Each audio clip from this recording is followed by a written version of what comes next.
Elm və Təhsil Nazirliyinin tabeliyində fəaliyyət göstərən Sumqayıt şəhər 1 nömrəli ixtisaslaşdırılmış Olimpiya ehtiyatları Uşaq Gənclər İdman Şahmat məktəbində 8 noyabr Zəfər gününə həsr olunmuş cido yarışı təşkil olunub.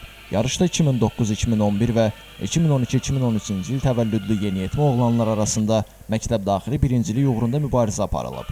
Tədbir iştirakçıları öncə Azərbaycanın ərazi bütövlüyü uğrunda canından keçmiş şəhidlərin xatirəsini bir dəqiqəlik sükutla yad ediblər və dövlət himni səsləndirilib. Tədbirin rəsmi hissəsində məktəbin direktoru, Afina Yay Olimpiya oyunlarının bürünc mükafatçısı, Azərbaycanın əməkdar idman ustası, əməkdar məşqçi, beynəlxalq dərəcəli hakim Fuad Aslanov çıxış edərək bildirib ki, bu yarış Zəfər gününün şərəfinə təşkil olunmaqla yanaşı həm də gənc idmançılarımızın vətənpərvərlik ruhunda tərbiyə olunmasına xidmət edir. O qeyd edib ki, məktəbdə mütəmadi olaraq müxtəlif idman növləri üzrə yarışlar keçirilir və yetirmələri beynəlxalq və respublika səviyyəli turnirlərdə böyük nailiyyətlər əldə edirlər. Məktəb son illərdə müxtəlif yaş qrupları üzrə çempionatlarda dəfələrlə komanda və fərdi nəticələrə görə birincilik qazanıb. Fuad Aslanov çıxışında qeyd edib ki, idmançılar təkcə medallar uğrunda deyil, həm də vətənə layiqli vətəndaş olmaq üçün çalışmalı, torpaqlarımızın azadlığı naminə canını fəda etmiş şəhidlərimizin ruhuna sadiq qalmalıdırlar. Həmçinin qeyd edib ki, məktəb beynəlxalq yarışlarda ölkəmizi uğurla təmsil edən idmançıları ilə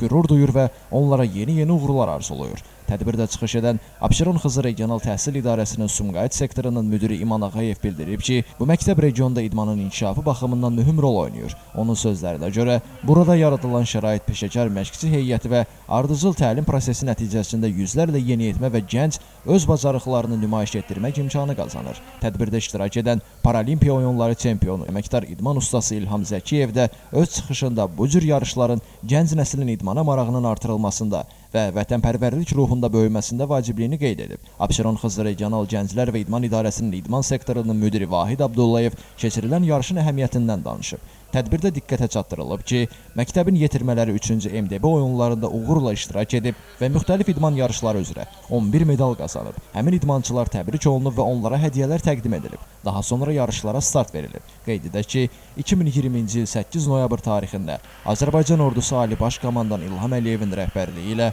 tarixi zəfər qazanaraq 28 illik həsrətə son qoyub və mədəniyyət paytaxtımız Şuşa da daxil olmaqla torpaqlarımızı işğaldan azad edib. Bu qələbənin əbədiləşdirilməsi məqsədi ilə 8 noyabr Azərbaycanda Zəfər günü kimi qeyd olunur. Yarışın sonunda qalib və mükafatçılara diplom və medallar təqdim edilib. Belə tədbirlər gələcəkdə də davam etdiriləcək. Elvin Qudrətov, Şəmstan Fikrətli, Elbrus İsmailov, bu gün informasiya proqramı üçün.